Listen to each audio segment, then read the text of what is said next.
अगला चैप्टर है राजदूत संजय। उपलब्ध नगर में रहते हुए पांडवों ने अपने मित्र राजाओं को दूतों द्वारा संदेश भेजकर कोई 7 अक्षौहिणी सेना एकत्र कर ली। उधर कौरवों ने भी अपने मित्रों द्वारा काफी बड़ी सेना इकट्ठी कर ली, जो 11 अक्षौहिणी सेना तक बन गई। पांचाल नरेश के पुरोहित, जो युधिष्ठिर की ओर से राजदूत बनकर हस्तिनापुर गए थे, नियत समय पर धृतराष्ट्र की राज्यसभा में पहुंचे। यथाविधि कुशल समाचार पूछने के बाद पांडवों की ओर से संधि का प्रस्ताव करते हुए वह बोले, युधिष्ठिर का विचार है कि युद्ध से संसार का नाश ही होगा और इसी कारण वे युद्ध से घृणा करते हैं। वे लड़ना नहीं चाहते, इसलिए न्याय तथा पहले के समझौते के अनुसार ये उचित होगा कि आप उनका हिस्सा देने की कृपा करें, इससे विलंब न कीजिए। ये सुनकर विवेकशील और महारथी भीष्म बोले, यही न्यायोचित है कि उन्हें उनका राज्य वापस दे दिया जाए। भीष्म की बात कर्ण को अप्रिय लगी। वह बड़ी क्रोध के साथ भीम की बात काटकर दूत की ओर देखता हुआ बोला, 13वां साल पूरा होने से ही उन्होंने प्रतिज्ञा भंग करके अपने आप को प्रकट कर दिया है, इसलिए शर्त के अनुसार उनको फिर से 12 वर्ष के लिए वनवास भोगना पड़ेगा। कर्ण के इस प्रकार बीच में उनकी बात काटकर बोलने से भीष्म को बड़ा गुस्सा आ गया। वह बोले, राधा पुत्र, तुम बेकार की बातें कर रहे हो। यदि हम युधिष्ठिर के दूत के कहे अनुसार संधि नहीं करेंगे तो निश्चय ही युद्ध छिड़ जाएगा और उससे दुर्योधन आदि सबको पराजित होकर मृत्यु के मुंह में जाना पड़ेगा। भीष्म की बातों से सभा में खलबली मचते देखकर धृतराष्ट्र बोले, सारे संसार की भलाई को ध्यान में रखकर मैंने ये निश्चय किया है कि अपनी तरफ से संजय को दूत बनाकर पांडवों के पास भेजा जाए। फिर धृतराष्ट्र ने संजय को बुलाकर कहा, संजय, तुम पांडु पुत्रों के पास जाओ, वहाँ श्री कृष्ण, सात्यकी, विराट आदि राजाओं से भी कहना कि मैं सप्रेम उनकी कुशलता पूछी है। वहाँ जाकर मेरी ओर से युद्ध न होने की चेष्टा करो। संजय उपलब्ध को रवाना हो गए। वहां पहुंचकर युधिष्ठिर की सभा में सबको विधिवत प्रणाम करके बोले, धर्मराज, महाराज धृतराष्ट्र ने आपका कुशल पूछी और कहा कि वो युद्ध की बात नहीं करना चाहते, वे तो आपकी मित्रता चाहते हैं। संजय की ये बातें सुनकर राजा युधिष्ठिर बड़े खुश हुए और बोले, मैं तो संधि ही करना चाहता हूँ। युद्ध का विकार करते ही मेरा मन घृणा से भर जाता है। यदि हमें अपना राज्य वापस मिल जाए तो हम अपने सारे कष्ट भूल जाएंगे। संजय ने कहा, युधिष्ठिर, धृतराष्ट्र के पुत्र न तो अपने पिता की बात पर ध्यान देते हैं, न भीष्म की सुनते हैं। आप सदा से ही न्याय पर स्थिर हैं, आप युद्ध की चाह न करें। संजय की बातें सुनकर युधिष्ठिर बोले, संजय, श्री कृष्ण दोनों पक्षों के लोगों के हित चिंतक है, वे जो सलाह देंगे वैसा ही मैं करूँगा। तभी श्री कृष्ण बोले, मैं स्वयं हस्तिनापुर जाना उचित समझता हूँ। मेरी यही इच्छा है कि कौरवों से संधि की जा सकती हो तो की जाए। श्री कृष्ण के बाद युधिष्ठिर फिर बोले, संजय, कौरवों की राजसभा में जाकर महाराज धृतराष्ट्र को मेरी तरफ से प्रार्थना पूर्वक संदेश सुनाना कि कम से कम हमें 5 गांव ही दे दे।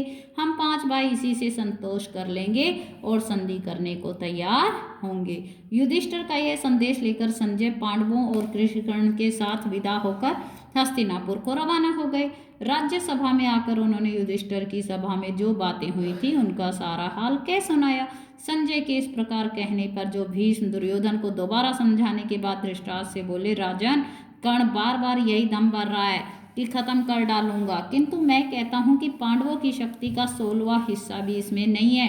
तुम्हारा पुत्र उसी के कहे से चलता है और अपने नाश का आप ही आयोजन कर रहा है। विराट नगर पर आक्रमण करते समय जब अर्जुन ने हमारा घमंड चूर कर दिया था, तब कर्ण वहीं तो था। गंधर्व जब दुर्योधन को कैद करके ले गए थे, तब यह डपोर शंख कर्ण कहाँ छिप गया था? गंधर्वों को अर्जुन ने ही तो भगाया था और दुर्योधन को उनकी कैद से मुक्त किया था। इसके बाद धृतराष्ट्र ने संतप्त होकर दुर्योधन को समझाया, बेटा भीष्म, पिता मैं जो कहते हैं वही करने योग्य है। युद्ध ना होने दो, संधि करना ही उचित है। दुर्योधन जो ये सब बातें सुन रहा था, उठा और अपने पिता को हिम्मत बंधाता हुआ बोला, पिताजी, आप भी कैसे बोले हैं, जो यह भी नहीं समझते कि खुद युधिष्ठिर हमारा सैन्य बल देखकर घबरा उठे हैं और इसी कारण आधे राज्य की बात छोड़कर अब केवल 5 गांव की याचना कर रही है। क्या इन 5 गांव वालों से मांग से ये सिद्ध नहीं होता है कि हमारी 11 अक्षौहिणी सेना देखकर युधिष्ठिर के मन में डर उत्पन्न हो गया? इतने पर भी आपको हमारी विजय के बारे में शक हो रहा है, ये तो बड़े आश्चर्य की बात है। धृतराष्ट्र ने समझाते हुए कहा, बेटा जब 5 गांव देने से ही युद्ध टलता है तो बाहर जाओ युद्ध से। तुम्हारे पास तो फिर भी पूरा का पूरा राज्य रह जाता है, अब जिद मत करो। लेकिन इस उपदेश से दुर्योधन चिढ़ गया और बोला, मैं तो सुई की नोक के बराबर धरती भी पांडवों को नहीं देना चाहता। आपकी जो इच्छा हो करे, अब ये फैसला युद्ध भूमि में ही होगा। ये कहते कहते दुर्योधन उठ खड़ा हुआ और बाहर चला गया। सभा में खलबली मच गई और इस गड़बड़ी से सभा भंग हो गई। इधर संजय के उपलब्ध से रवाना हो जाने के बाद युधिष्ठिर श्री कृष्ण से बोले, वासुदेव, संजय जो महाराज धृतराष्ट्र के मानव दूसरे प्राण हैं, इनकी बातों से मुझे महाराज के मन की बात साफ मालूम हो गई है। मैंने तो कहला भेजा है कि मैं तो केवल 5 गांव में ही संतोष कर लूंगा, किंतु ऐसा लगता है कि वे दुष्ट इतना भी देने को तैयार नहीं होंगे। इस बारे में अब आपकी क्या सलाह है? युधिष्ठिर की बातें सुनकर श्री कृष्ण ने कहा, युधिष्ठिर, मैंने भी एक बार स्वयं हस्तिनापुर जाने का इरादा कर लिया है। तुम लोगों के स्वत्वों को युद्ध से बचाने की कोशिश करूंगा। यदि मैं सफल रहा तो इससे सारे संसार का कल्याण होगा। युधिष्ठिर ने कहा, श्री कृष्ण, मुझे लगता है कि आप वहां ना जाएं। दुर्योधन का कोई ठिकाना नहीं है, वो कब क्या कर बैठे। मुझे डर है कि कहीं वो आप पर ही प्रहार ना कर दे।